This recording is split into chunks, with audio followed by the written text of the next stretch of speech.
On va continuer avec le livre de Psaume.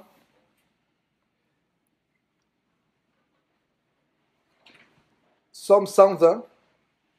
On va voir là où on va s'arrêter. Et les livres de Psaume, c'est des grands supports pour la méditation, pour la prière. On voit les psalmistes, principalement le roi David, comment il était arrivé à un niveau d'amour pour Dieu, de confiance en Dieu, d'intimité avec Dieu. Et les psaumes ne sont pas des livres de prière, des recueils de prière, mais c'est des exemples de prière, des exemples d'adoration, de foi, de confiance. Et les livres de psaumes sont tellement grands pour bâtir une intimité avec Dieu, pour bâtir une relation avec Dieu. C'est tellement grand ces livres. Psaumes. Et ce serait aussi une bonne chose de mettre ces psaumes en chanson. Et ce n'est pas par hasard que vous voyez, comme le psaume 120 commence par Cantique des degrés. Cantique des degrés. Alors, je vais lire, ces psaumes, on va les partager ensemble, partager tout simplement la parole. On va savourer ces merveilles qui sont dans le psaume. Nous avons par exemple le psaume 120, c'est par là où nous allons commencer. Ce grand parcours dans les livres de psaumes. Psaume 120, ça commence Cantique des degrés. Dans ma détresse, c'est à l'Éternel que je crie et il m'exauce. Voilà une très bonne déclaration. Dans ma détresse, c'est à l'Éternel que je crie et il m'exauce. Quand nous crions à l'Éternel, il nous exauce. Donc voilà une très bonne révélation. Que chaque fois que nous crions à l'Éternel, il fait quoi? Il nous exauce. C'est une très très bonne nouvelle. Donc, bien-aimés frères, quand nous sommes dans la détresse, nous crions à l'Éternel. C'est à l'Éternel, ce n'est pas un homme que tu cries. Ce n'est pas un homme que tu cries, c'est à l'Éternel que tu cries. Tu peux appeler un frère au secours pour prier pour toi, ou bien pour prier avec toi. Parce que normalement, le frère ou la sœur que nous appelons au secours ne prie pas pour nous véritablement, mais ceux qui font véritablement, ils prient avec nous. Nous prions ensemble, nous croyons ensemble. Donc, dans ma détresse, c'est à l'Éternel que je crie. Et il fait quoi? Il m'exauce. Ayons cette assurance que quand nous prions, nous crions à l'Éternel dans la détresse. Chaque fois qu'il y a un moment de détresse, crions à l'Éternel. Est-ce que les moments de détresse vont arriver dans la vie des chrétiens? Bien sûr. La Bible dit, ceux qui veulent vivre pieusement en Christ seront comment? Persécutés. Persécutés. Donc il y aura des moments de détresse. Mais comme ce verset nous montre, dans la détresse, nous crions, nous crions. Nous crions à l'Éternel. Et l'Éternel fait quoi? Il nous exauce. Suivons au Somme chapitre 121. Cantique des degrés. Je lève mes yeux vers les montagnes, d'où me viendra le secours. J'ai l'impression qu'il y a un cantique que nous chantons qui a ces paroles. Ouais. Le livre de Somme est tellement merveilleux qu'on peut s'inspirer pour faire nos cantiques. Et j'ouvre une parenthèse en disant ceci. Ce serait mieux de chanter avec les paroles de la parole de Dieu. Là au moins c'est sûr. Parce qu'il y a des fois, il y a des cantiques que nous chantons, tu te rends compte que la personne qui chante est même homosexuelle. Ou alors c'est même un sataniste qui chante. Ou alors c'est quelqu'un qui a baptisé avec des sirènes pour chanter.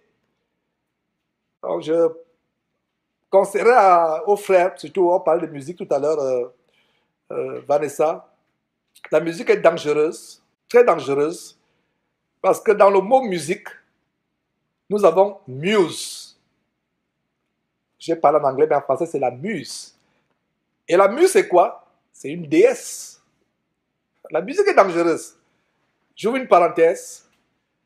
Le meilleur cantique que nous pouvons adresser à Dieu, que nous pouvons chanter nous chrétiens, c'est chantons la parole de Dieu. Prenons un texte comme celui que nous sommes en train de lire, essayons de le mettre en musique. Improviser quelque chose. Par exemple, vous lisez, je lève mes yeux vers les montagnes, d'où me viendra le secours. Vous pouvez mettre en chanson en disant, je lève les yeux vers les montagnes, d'où me viendra le secours. Et vous enregistrez. Et en enregistrant, vous voilà, vous avez une chanson. Et vous commencez à chanter. Et voilà, vous avez une chanson pour chanter. Et je connais une soeur en France qui le fait si bien. Elle a des centaines de, pour ne pas exagérer, des dizaines, je pense même des centaines maintenant. Des centaines, voilà. Une soeur me confirme que c'est des centaines de chansons qu'elle a avec la Bible. À force de composer ces chansons avec la Bible, j'ai l'impression qu'elle a déjà lu toute la Bible. Et elle mémorise cela, donc ça veut dire que voilà la Bible qu'elle a mémorisée. Savourons la parole de Dieu. Savourons la parole de Dieu. Je pense que les meilleurs cantiques, il y a certains cantiques qu'on peut aussi chanter quand nous nous assemblons, tels que les chants de victoire ou sur les ailes de la foi, par exemple. Mais ce qui est plus sûr, vous-même, vous pouvez chanter. Et nous voyons ce grand verset en Colossiens chapitre 3, verset 16. Que la parole de Dieu habite abondamment parmi vous. Je lis ce verset rapidement. Notez-le tout simplement. Colossiens chapitre 3 dit quoi? Que la parole de Dieu, verset 16, que la parole de Dieu habite parmi vous abondamment. Instruisez-vous et exhortez-vous les uns les autres en toute sagesse. Par quoi? Par des psaumes, justement, nous sommes en train de lire psaumes. Par des psaumes, par des hymnes et par des cantiques spirituels, chantant à Dieu dans vos cœurs sous l'inspiration de la grâce. Voilà. Que la parole de Dieu. Et ça, c'est un verset sur lequel les assemblées chrétiennes doivent se fonder pour se réunir.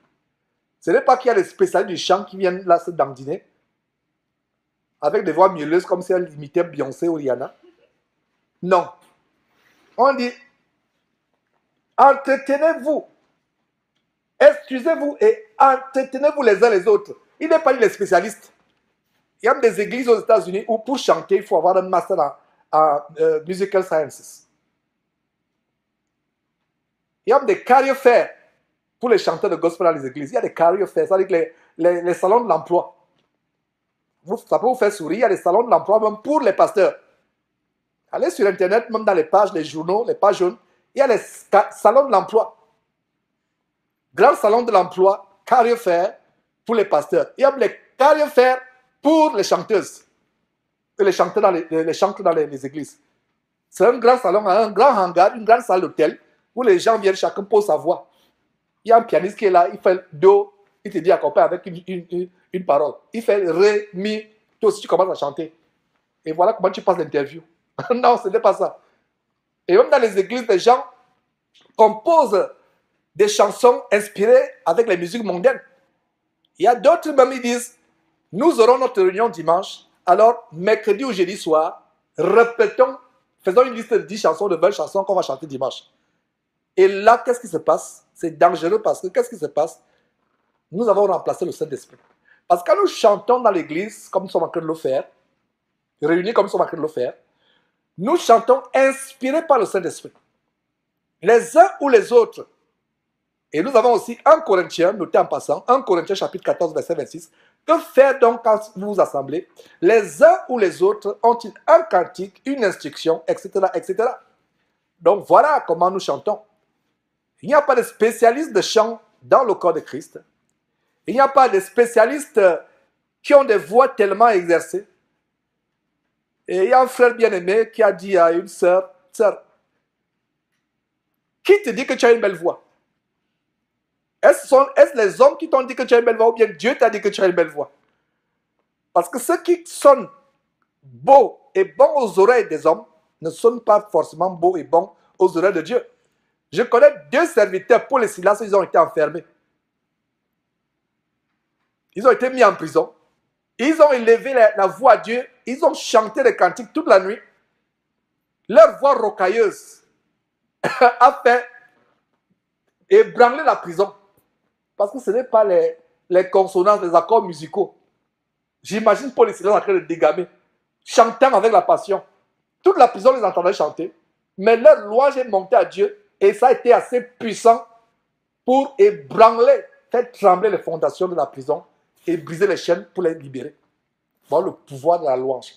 Il ne s'agit pas de chanter comme Mozart, de chanter comme, je ne sais pas, Michael Jackson. Voilà aussi un autre détail. Nous nous sommes tellement éloignés du standard de l'Église aujourd'hui. C'est bien de rappeler ces choses, même nous qui sommes assemblés ici, de rappeler ces choses encore et encore et encore. L'apôtre Paul disait, je ne me lasse point de vous redire les mêmes choses, car pour vous cela est comment? Salutaire. À force de rappeler ces choses, ça nous maintient loin de la séduction. Donc, la meilleure façon de chanter, comme nous voyons ici, dans Colossiens chapitre 16, plutôt chapitre 3, verset 16, que la parole de Christ habite parmi vous abondamment. Instruisez-vous les uns les autres. Ce n'est pas que c'est vous qui remplacez maintenant le Saint-Esprit avec une liste de chansons que vous allez chanter dimanche, que vous avez répété toute la semaine, jeudi soir ou vendredi soir, vous répétez pour venir chanter. Et dans les assemblées, même si quelqu'un est inspiré par le Saint-Esprit, ces assemblées qui ne sont que des morgues évangéliques, si quelqu'un est inspiré, dit, j'ai un cantique, je suis inspiré de chanter. Vous élevez la voix pour commencer à chanter. C'est la sécurité qui va vous mettre dehors.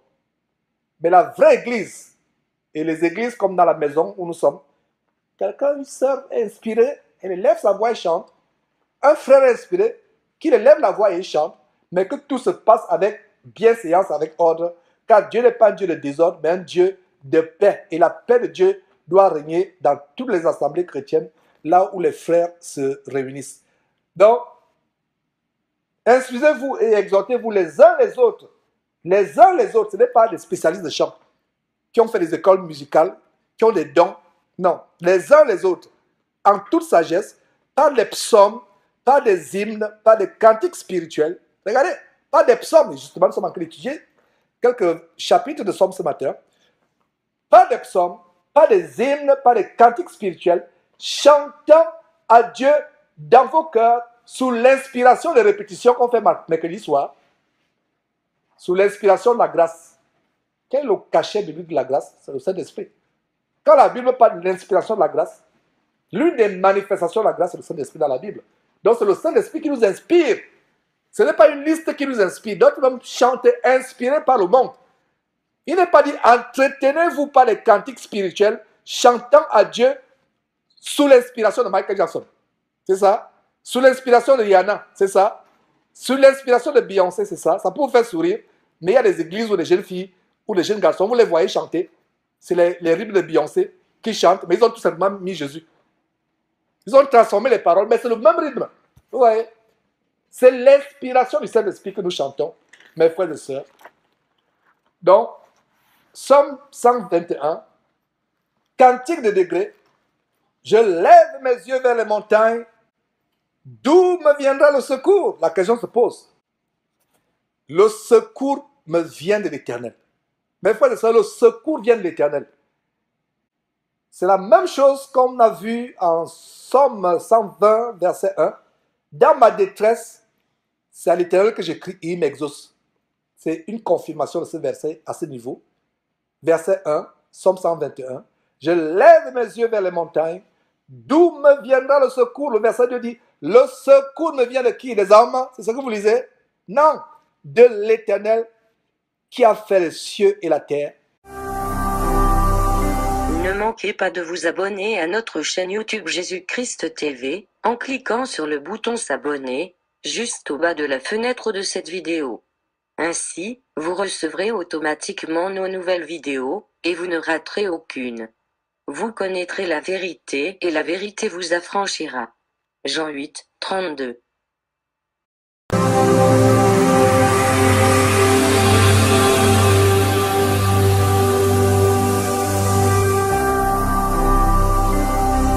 Jésus-Christ TV,